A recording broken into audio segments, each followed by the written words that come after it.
So hello there everyone and welcome to episode 3 of my career mode. So into this weekend we're going to Bahrain, and yeah, the first race in Australia was an interesting one. If you haven't seen it, go and watch it, but if you don't anyway, we got P13 in the race after getting to Q3. But yeah, it was an interesting one to race in.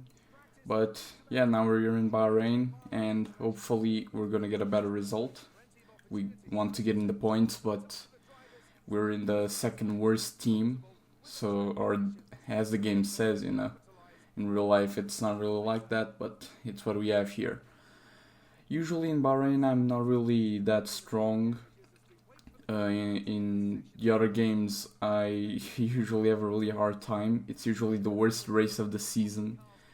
So in here, since the difficulty is at 105 still, I believe, maybe it won't be as bad. Yeah, because since I usually play at 110, it can be quite a bit difficult, but yeah, we'll see. The prospects for qualifying, it's probably not even getting out of Q1, but in the race we'll probably have a better pace. That's fantastic. You obviously have a really good understanding of And this yeah, circuit. so in the practice sessions, there were... I was able to actually complete all of the practice programs in practice 1. So it was really interesting, and most of them purple. You've nailed what we asked for. It Keep it was really good. Yeah, as you can see there, I was very happy with the results. Well done. That Yeah, I'm not beats our really. primary I'm target still getting used to the practice sessions just being so much more chill in this game. And as you can see here, I spun out. I mounted the curb a little bit too much. But yeah, we got P6, second place as far as soft runners. As far as Raikkonen, I think he got almost last place. He only raced on the hards. And yeah, as you can see here, all the practice programs, we only didn't get one purple. The rest of them, we got all purple. We completed all of them. We did many laps, and it was a pretty positive session. Also, the reputation went up in most teams, in all teams, I believe. I still went out on Q2, on P, on practice 2. And yeah, I did another qualifying run, another qualifying sim, just see how it was. It was a little bit better, but nothing too special. As you can see, we got P11. I got P11, just behind Roman Grosjean. And that was the practice sessions. I didn't do any laps in practice 3, and now we're going to get ready to go to qualifying. As you can see, you're just reading the messages from everybody from the team, checking out the wear. It's not too bad. Well, it's a little bit bad, but hopefully I'll be able to work on reliability. Let's go on to qualifying. Bahrain qualifying is nearly upon us, and the drivers look as if they're all geared up to go. I expect we'll be getting underway very shortly. When it comes to getting lap time out of this circuit, it's traditionally been about maximising top speed. Do you simply remove as much downforce as possible, hang on into the corners and max out down the straights? The teams will have arrived with all manner of parts designed to capitalise on the long straights. The cars will be that much harder to drive in the corners, but everyone will be in the same boat. So here we are, Q1 in Bahrain. The prospect is to try and get out of Q1, but it will be a difficult one to manage. Anyway, I kind of want to talk about the goals for the first season. I think I haven't talked about them yet. 1 minute 30.8. The main goal is to try and be the best of the rest, be at the top of the midfield by the end of the season. Hopefully try and manage to fight for a podium or two by the end of the season, but I just want to have at least the 4th best car on the field and be able to challenge the front teams in Season 2. whichever ones they may be, because you know the teams this season actually work much harder, you know, and are able to develop the car much more quickly than in the last few games. So that'll be interesting to, you know, to fight against them and to see how much they evolve the cars. But for us, you know, the main focus as for development, it will definitely be aerodynamics. Yeah, downforce and all that, it's really weak. We have the worst package in terms of aerodynamics, even behind Williams. Then we also have the chassis, which is the second worst. Only Williams is behind us in that one. So those two are definitely the ones we have to focus. I also want to focus on durability. It's really important, you know, so that we don't get penalties moving forward, you know, in season 2. And then, you know, the engine, which we will definitely work on, but it won't be the main focus for this season at least. In season 2, it will probably be, because hopefully the aerodynamics in the chassis will be at least as good as, you know, as the rest of the teams in the midfield, maybe 4th, 3rd best ones by the end of the season, if we really develop well. And the engine will probably only do a couple of upgrades. Maybe 2, 3, 4, we'll see how it goes. We don't know which department will be the one to have to change the parts, you know, because of the changes, you know, on that anyway. So yeah, we're here at the end of Q1. We're in P16. The first 2 laps we did weren't really that good. Well, they weren't bad, but they were just not good enough to get us to Q2. But yeah, right now I'm just showing the whole lap. It was the fastest lap of the whole weekend, and so far, you know, 3/10 up after the first 2 sectors. Although the second sector was actually a little bit slower. And yeah, now we're at the back straight, and yeah, this was a pretty solid lap, I would have to say. And now running up to the line, I'm going to improve by almost 4 hundredths of a second. Hundredths? 4 tenths. Almost 4 tenths. And that puts us P16. We weren't able to get out of Q1 with 3 laps with 3 different tires. So yeah, a little bit tough, and especially seeing that Lucas Weber in a Williams was able to get P9. I don't know what the hell is up with that, but that needs to be nerfed, because Weber is just too fast. Look at that. How is that even possible on a Williams? This is really not that realistic, you know, the pace of the Williams in the game. It's definitely the only thing. That, and also Kimi being really slow, at least in my career mode, is really slow, so I don't know.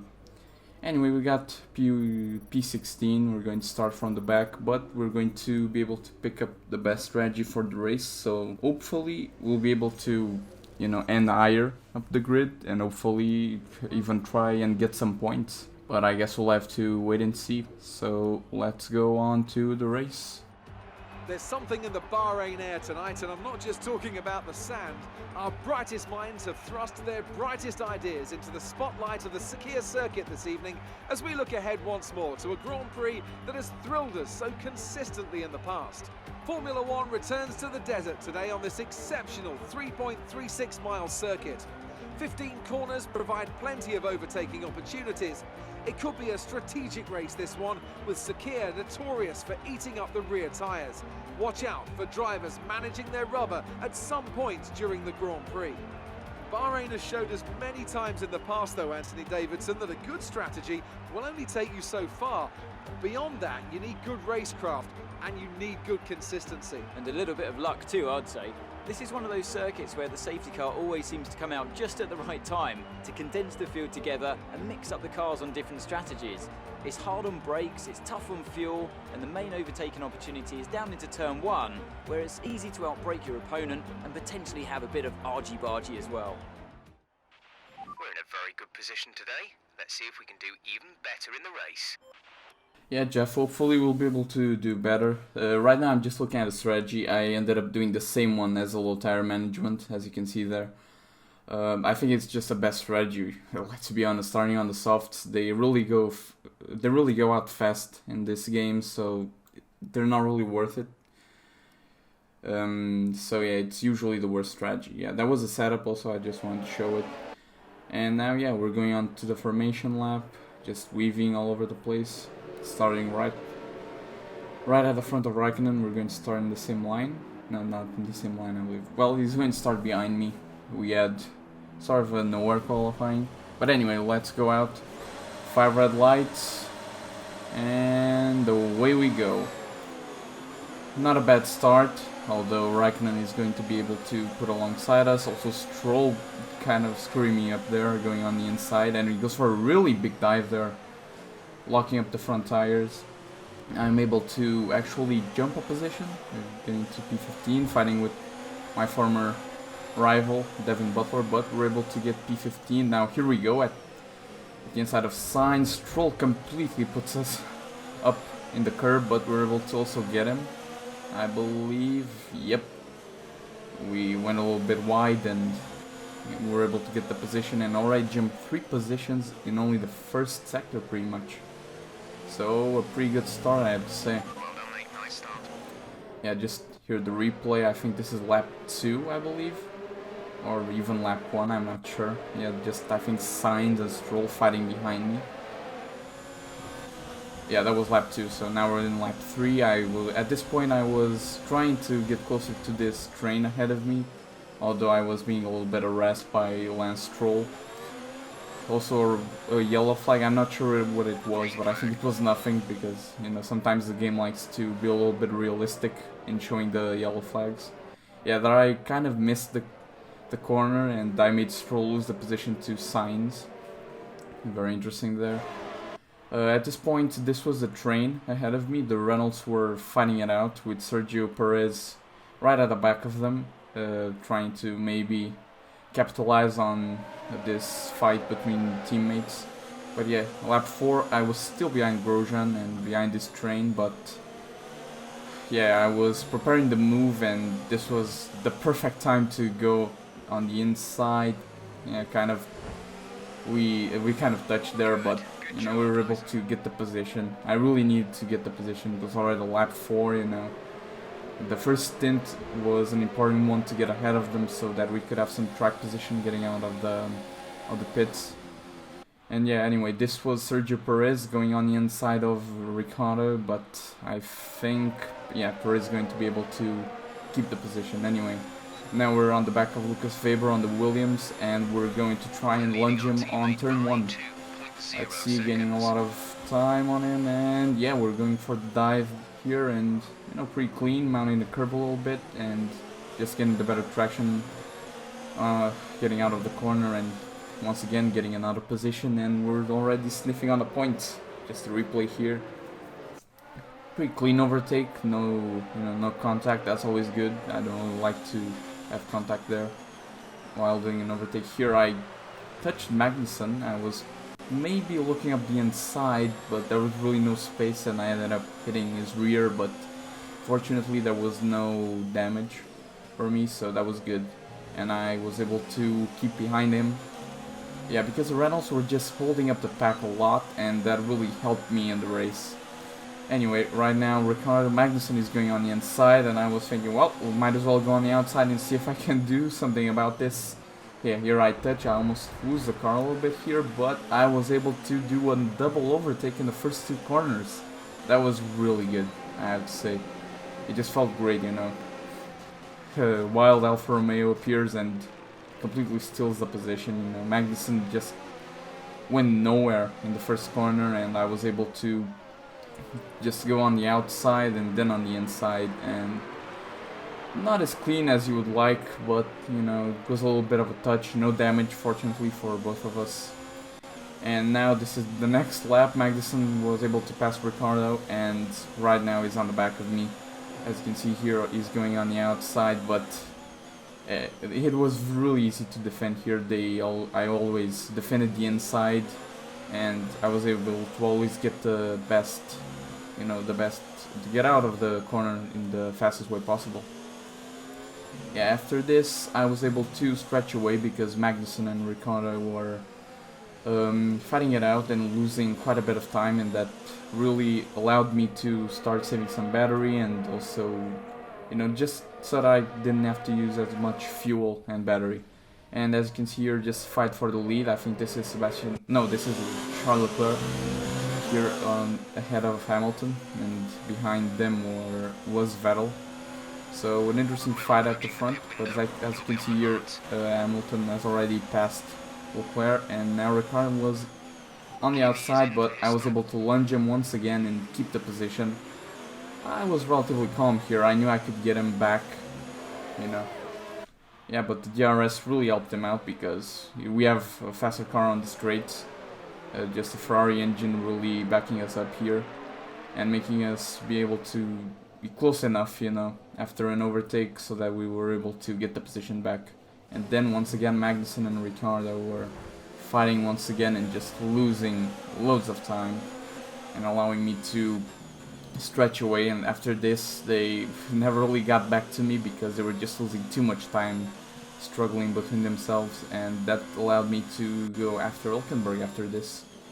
Although at this point I was just, you know, nursing the tires a little bit, just trying to get to the end, and as you can see here I almost went into the barrier.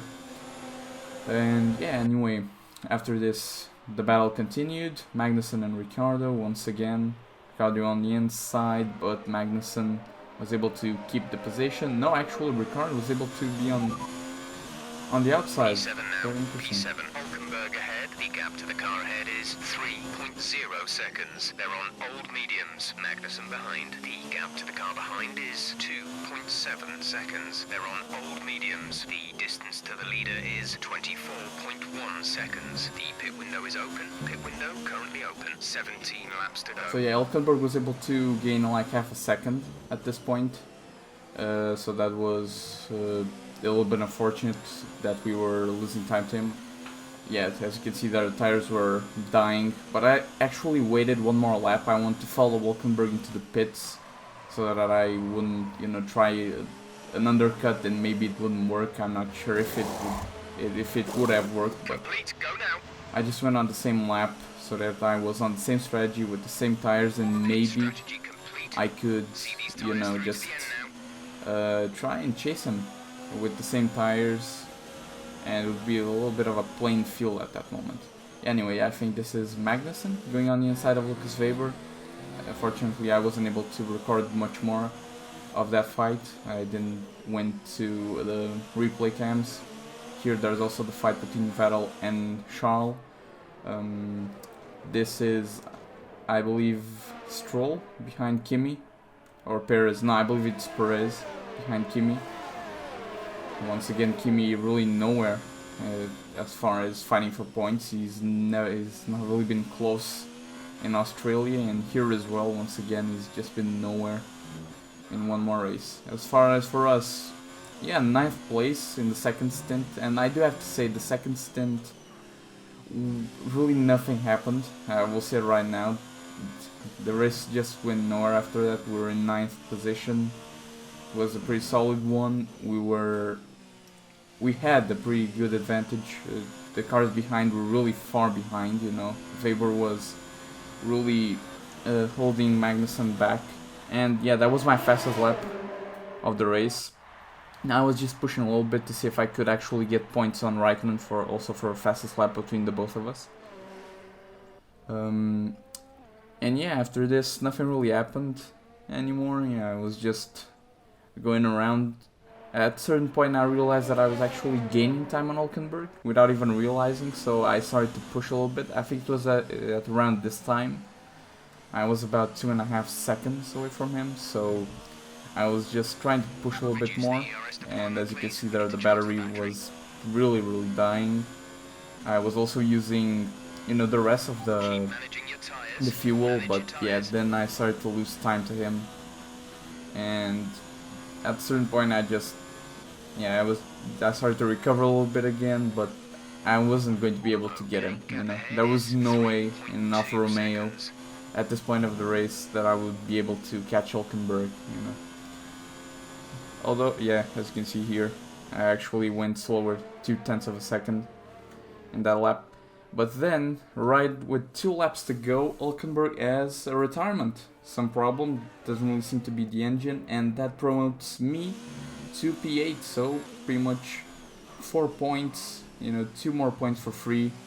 And that really came out of nowhere. I wasn't expecting anyone at the front to retire, let alone the guy right in front of me. Oh, I'm watching right now, it's actually Perez in 7th place, so it was actually Stroll behind Kimi. Anyway, this is the last lap, with Hamilton crossing the line in 1st, and this is Charles, I think, behind Vettel. So yeah, double podium for Ferrari, but Hamilton once again wins the race. And yeah, it was pretty much an hour race, and we end up P8 after a solid race. That's the end of the race. We'll see you in Parc Fermé.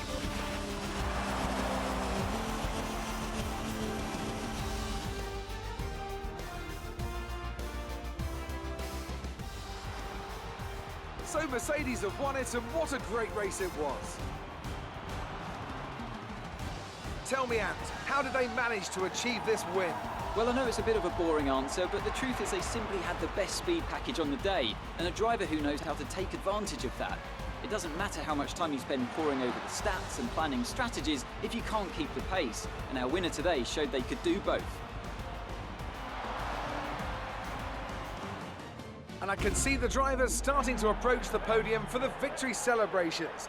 A real team victory today. Everybody played their part. Congratulations then to Mercedes, your race winners today. And that was the race. In the end, Hamilton was able to get ahead of the Ferraris that struggled. Well, they didn't really struggle, they battled it out a lot in the race and gave the win to Hamilton. 2 wins in the first 2 races of this season. Pretty good start for Mercedes. So let's review the updated driver standings. It's a great result for Lewis Hamilton, who moves further ahead at the top of the table. So, Anthony Davidson, who would you rank as your driver of the day? I have to give it to Old Timer. Look at where they finished compared to where they started.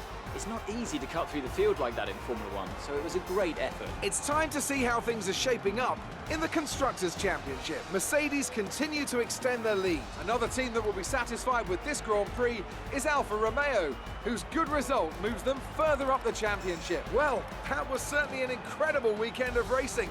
Be sure to join myself and Ant for more exciting Formula 1 action soon. Yeah, Anthony Davidson gave us driver of the day, and I would agree. We started P16 and ended up in P8, so 4 points, pretty good race. Lucas Weber was able to get a point in the Williams, very interesting. Qualified P12 and got P10. Amazing performance out there. I'm sure you're pretty happy with that. You gained a lot of positions during the race, didn't you? Yeah, pretty good race, 8 positions and driver of the day. You really looked in control of your car out there. Your team must be thrilled. Hopefully they are, I just gave them 4 points. Great, well that's everything. So yeah, like I was saying, Lucas Weber ended up in P10, got a point for Williams. So Williams actually scored before Toro Rosso, so that's an interesting one. Williams really seems to be strong in the game, at least anything can be stronger if we compare it to real life, in all honesty. But anyway, we got a lot of resource points, especially the team goal bonus, where the goal, yeah, it was to finish P15th. We ended P8, so that was an easy one. He had already beaten it in the last race, but now we just obliterated the objective completely. So that was the race. It was a pretty good one. 4 points. We got 2 free points in the end, thanks to Hulkenberg getting a retirement. And here I am going to choose a rival. I think in the end I went with Lucas Weber because he seems to be in the same pace of us.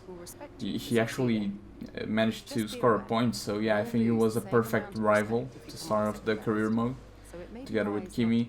So yeah, that'll be interesting to battle it out with him and with Kimi Räikkönen. We're going in the right direction as far as development. I was looking here. I'm going to focus on the gearbox.